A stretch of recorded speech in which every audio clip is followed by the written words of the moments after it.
hospitalized doon sa abroad, no? Maaari naman nilang i-claim pa rin yung PhilHealth benefit nila. PhilHealth says more benefits are in the pipeline. It adds the higher contribution will provide more services to OFWs. Yung mga kaanak nila na nandito sa Pilipinas. So, kung meron silang PhilHealth, magagamit din nila yon kung magkasakit sila, at yung mga kaanak dito ang makakagamit. Protesters say universal health care must be provided at less expense. And that's the latest. Back to you, Pia. Stanley Gahete there reporting. From a higher contribution and increase in prices of basic goods after seeing a record 4.9% inflation rate in April, the Bangko Sentral estimates this may further accelerate at 5 to 5.8%. George Quiles tells us what it means for the consumer. With the rising cost of basic commodities, Carinderia owner Clarita Bartolome says she's trying to maintain the prices of her dishes to keep her customers. This may also mean that the portions she serves to her patrons are a little less than usual. Nag-a-adjust na lang po ako. Kasi kawawa naman po mga bumibili. Sa sabaw, yun, lilibre ko ang sabaw, anli yun. Even at the Obrero Public Market in Manila, vendors noticed soaring prices of meat, fish, and vegetables during the past weeks. But passing the entire price increase onto customers is not an option for them. Nag-a-adjust na lang kami, hindi na namin tinataasan yung presyo. Kami na lang nag-ano, kahit na papiso-piso hanggang 5 piso tumataas na yung hango namin. Hindi namin nagkaras ng presyo sa baboy. Halimbawa, yung sa okra, medyo tumaas, nagbabawas na lang kami sa tali. Ganon.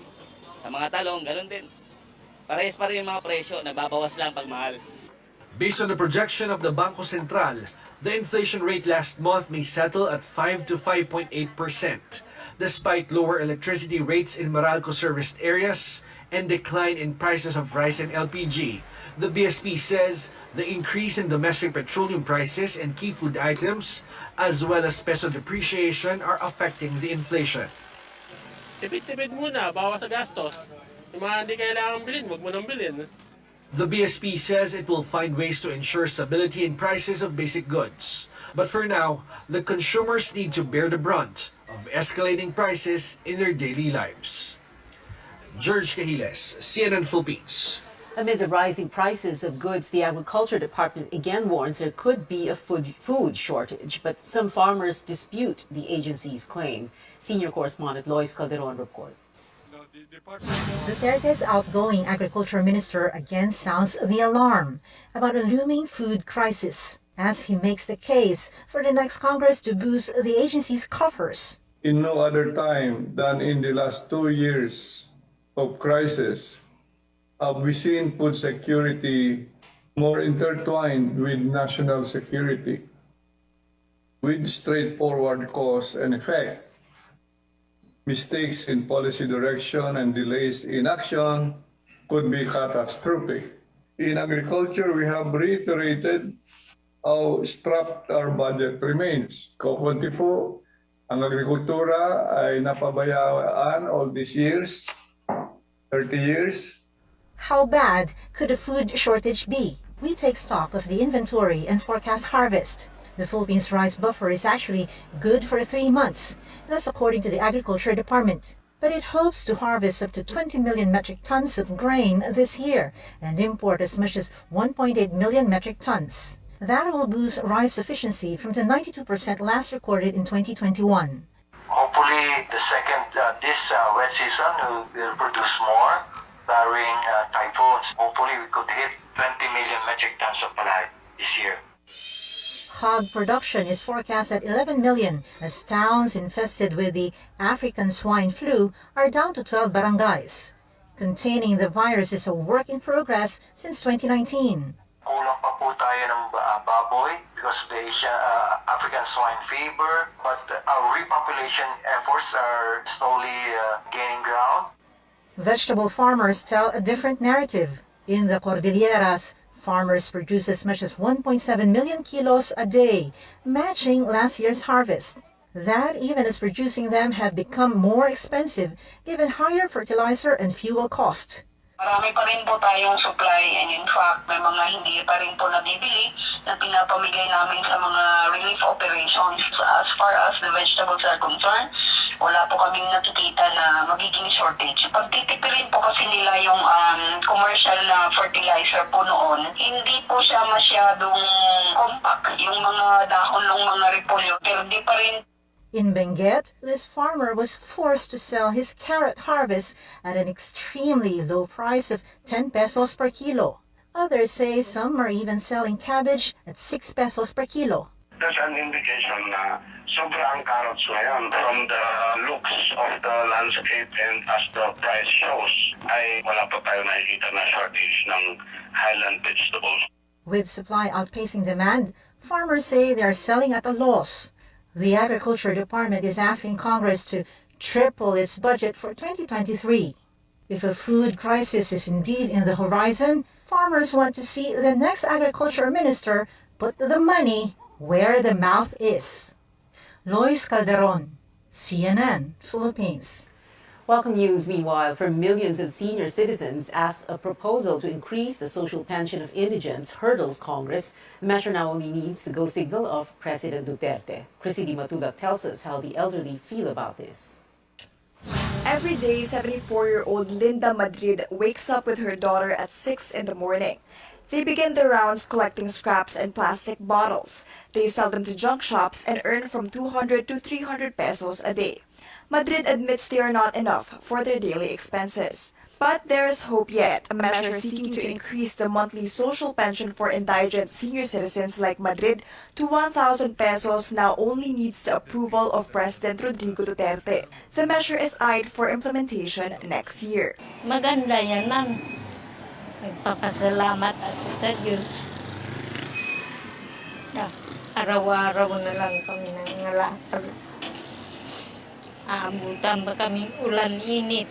Seniors like Jesus Batalier and Nida Varnes say that since turning 60 years old, they have never received benefits from the government. Wala pa, kahit missing ko, wala. Nagidad ako ng 70, wala akong natatanggap.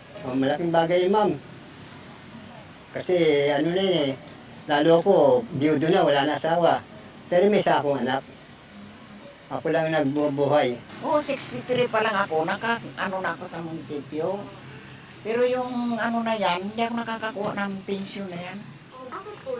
Aywan ko ba palakasan nata dito sa amin? According to data from the Department of Social Welfare and Development, as of May 2022, more than 4 million senior citizens are qualified beneficiaries of the social pension. Senior Citizens Party List Representative Ompong Ordanes says the measure to increase the benefits for indigent senior citizens has been in the works for quite some time. Last Monday, the bill was passed on third and final reading in the Senate and adopted by the House of Representatives the following day. Ordanes says they will make the process of distributing the pension for seniors easier with the help of the Social Work Department. May database na ang ating DSWD yan. Now, para sila makapin, papupunta sila sa OSCA, Office of Decision Citizen Affairs Office ng bawat LGU. Mag-apply sila. Nandun ang ating municipal CSWD. Kung sa city naman, ito yung city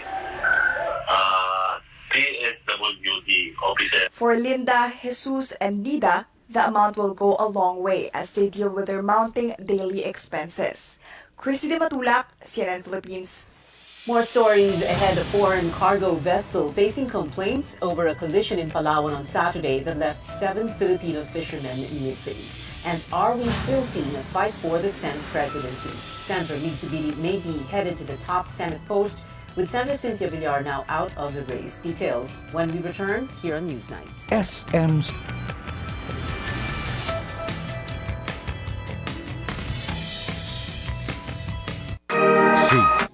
San Miguel Corporation. Bisag unsang industriya ang sudlan niini, tinguha sa SMC ang pag-uswag o paglambo sa mga Pilipino. Karon, gikan sa SMC, aniya na ang SMC Davao Cement. SMC Davao Cement. Gama sa Davao, para sa Mindanao. SMC Davao Cement. Ato ni Bay. RPN DXKT 1071 sa dial sa inyong mga radyo.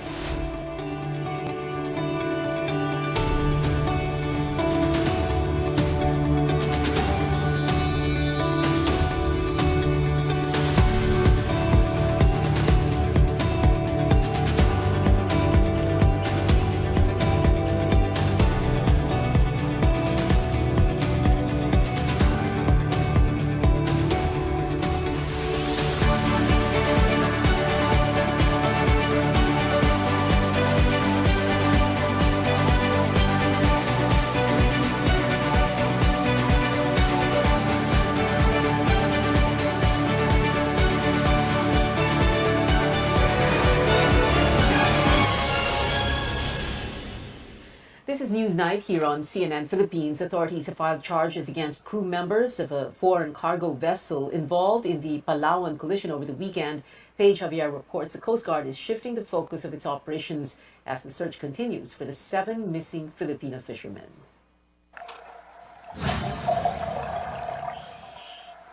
Four crew members of cargo vessel MV Happy Hero from the Marshall Islands are facing various complaints. The Coast Guard filed a case Tuesday afternoon over the collision with Filipino fishing vessel FB-18 off Maracanao Island in Palawan Saturday.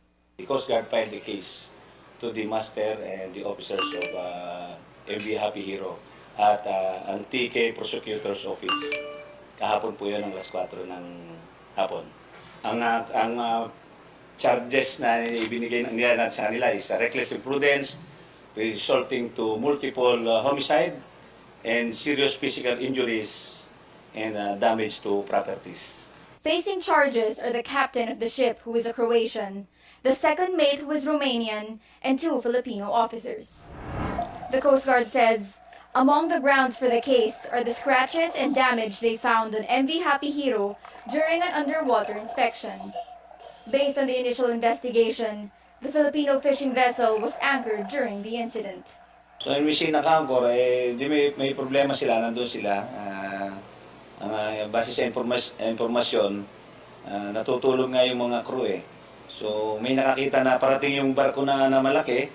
So nagising niya yung kanyang mga kasamahan, 13 nagising niya. MV Happy Hero will remain in the country pending a court order. The Coast Guard also says the Filipino vessel may also be liable for violating protocols and could pay fines of up to 60,000 pesos. Meanwhile, the search for the missing fishermen continues, but will be now more of a retrieval operation. Never tayo na nag-assume na yung mga biktima natin mga insidente ay namatay na. But of course,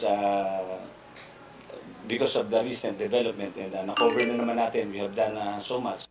The Coast Guard vows to locate the missing fishermen while making sure justice is served for the tragic incident. Paige Javier, CNN Philippines. In global health coverage, celebrations in the major financial hub of China as officials allow millions of people to leave their homes for the first time since late March. Shanghai ended its lockdown on Wednesday as COVID-19 cases begin to decline.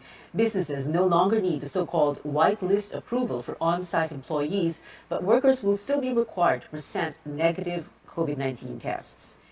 Tourism leaders in the United States, meanwhile, are pushing to end the pre-travel testing for vaccinated tourists. Airlines for America and the U.S. Travel Association say the requirement does not match the threat of COVID-19 and is only harming the economy.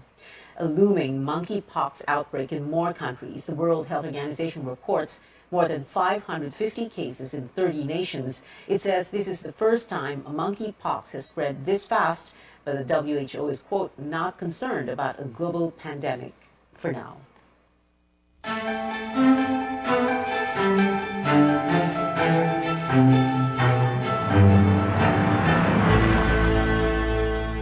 Senate Majority Leader Mig Zubiri looks headed for the Senate presidency. That's after a strong contender for the top Senate post, Cynthia Villar, backs out. She says she's no longer interested in becoming Senate president, not even in a term-sharing setup. Wala nang experience. Ayoko na. I want a simple life. I've always wanted to form a supermajority in the Senate. So I would like to thank from the bottom of my heart Ma'am Cynthia Villar for her support and graciousness and magnanimity in helping me form a supermajority. Zubiri says the next Senate President pro tempore will be Lauren Legarda, while Joel Villanueva will replace him as Majority Leader. Other possible chairmanships are flashed on your screens. Neophyte Senator Robin Padilla will get or Senator-elect Robin Padilla will get the constitutional amendments and social justice panels, while Raffy Tulfo will lead the energy and OFW committees. President-elect Bongbong Marcos met with some members of the incoming 19th Congress Tuesday. They discussed his legislative agenda and his first State of the Nation address in July. Among those present were Senate Majority Leader Zubiri and House Majority Leader Martin Romualdez. Joining them were Senate President pro tempore Ralph Recto, Senators Bato de la Rosa, Nancy Binay, Bong Revilla, Lito Lapid, and Senators-elect Lauren Legarda, Raffy Tulfo, Jinggoy Estrada, and J.V. Ejercito. Iloilo Representative Janet Garin and Isabela Representative Tony Pet Albano were also in attendance for the lower chamber. President-elect Marcos asks the Supreme Court to dismiss a petition that seeks to cancel his certificate of candidacy. Marcos insists that the Presidential Electoral Tribunal has the jurisdiction over his case and not the Supreme Court. High Court justices also sit as members of the Presidential Electoral Tribunal. Marcos's lawyer also argues that his client did not commit any false representation in his COC because the penalty of perpetual disqualification was never imposed. Petitioners tried to stop Marcos's proclamation but failed after the Supreme Court did not issue a temporary restraining order.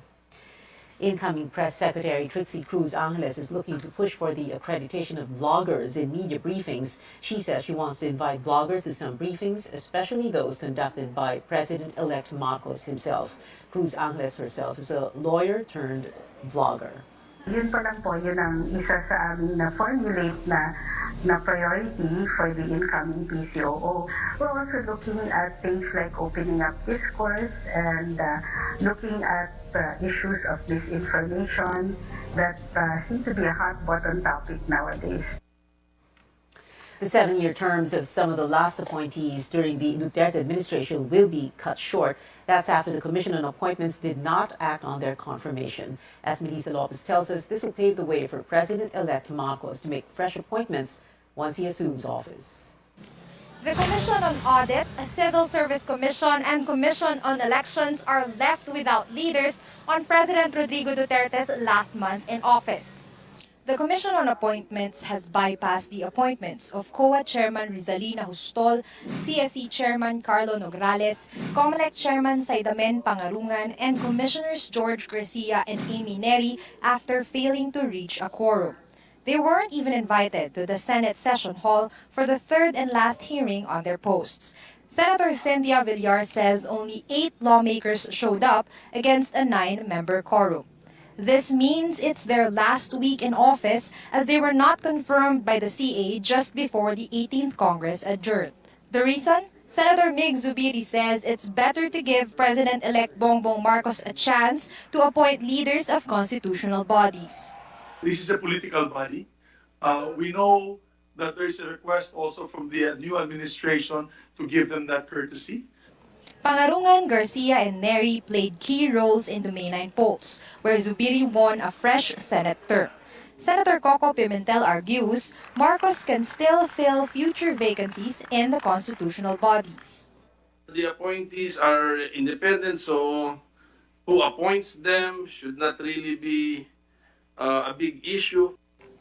Pimentel and Senator Bongo say they would have voted in favor of the appointees, but to no avail. COMELEC Garcia says he has already packed up even before heading to the hearing. He's sad but still thankful. Kung ako po'y bibigyan ng pagkakataon na makapaglingkod muli, 10 beses ko pong pipiliin ang Commission na Election, sapagkat kakaiba ang professionalism po ng lahat ng taong naandyan. The former Marcos lawyer says he'll go back to teaching law. Melissa Lopez, CNN Philippines. When we return on Newsnight, creating a buzz online, singer-songwriter duo Moira de la Torre and Jason Hernandez have broken up. And the K-pop superstars BTS sent a message of support at the White House on the last day of Asian, American, and Asian Pacific Islander Heritage Month. Keep it here on CNN Philippines.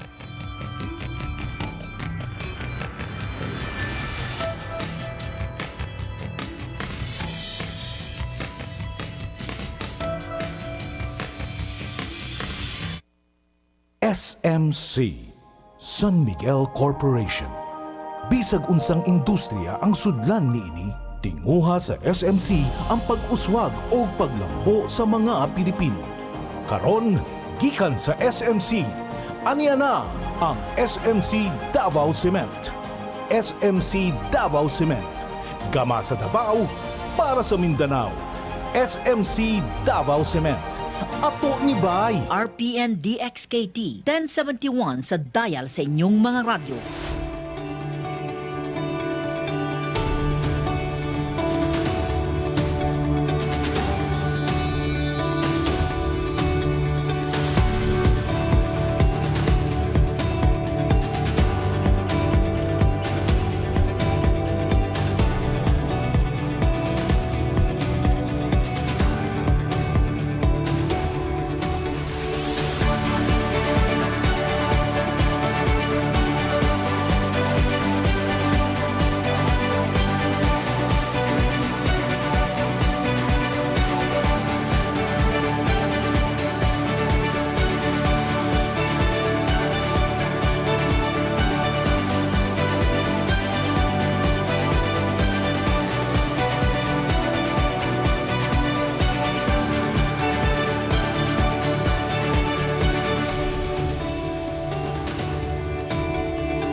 Welcome back. After 3 years of marriage, singer-songwriters Moira De La Torre and Jason Hernandez are going their separate ways. On social media, Jason says he confessed to Moira about being unfaithful. The couple have been best friends for years, tied the knot in January 2019. After the announcement of their breakup, topics like Moira, Paubaya, and yes to divorce trended online. Some netizens say legalizing divorce will give those in unhappy marriages a chance to find love again. Another points out the law should have conditions to consider how divorced couples' children will cope with the separation. The Philippines and the Vatican are the only sovereign states prohibiting divorce. Some commend Jason's decision to admit to cheating on Moira instead of lying to her. But other netizens also stress unfaithfulness in a relationship should not be normalized. Several people expressed sympathy for Moira online, saying that Paubaya, a track about the pain of being cheated on, now takes on a new meaning. Now, in the concert scene, get ready to hear hits like Break Even and The Man Who Can't Be Moved live again. Irish band The Script is taking its Greatest Hits Tour 2022 to the Mall of Asia Arena in Pasay on September 23rd. Tickets will be up for sale by June 11th. The rock band last performed in Manila back in 2018. K-pop news now. During their visit to the White House, global phenomenon BTS took a stand against hate crimes in the U.S. In a press conference with the White House press secretary, the members say they are devastated by recent acts of violence against Asian Americans, adding that they want to support the community. The group also met with U.S. President Joe Biden to discuss Asian inclusion and representation. We want to say thank you sincerely for your decision like such as signing the COVID-19 Hate Crimes Act into law. So we just want to be a little help, and we truly appreciate the White House and the government's trying to find solutions. And K-pop girl group aespa announced they will release their second mini album, Girls, this July 8th. The artists also gave fans a sneak peek of the record, dropping one of the songs, Illusion, earlier. And that is it for now. Join me again on News.ph at 7 p.m. I'm Pio Ontiveros for Newsnight, where we go above and beyond the headlines.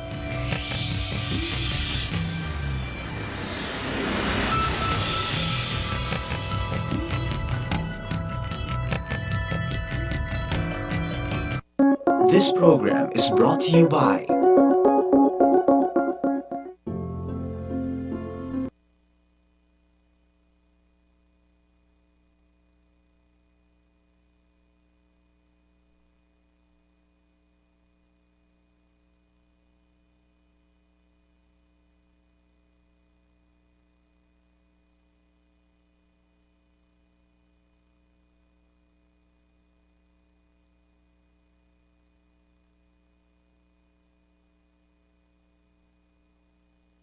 Pinag-uusapan, 0.41 seconds ago.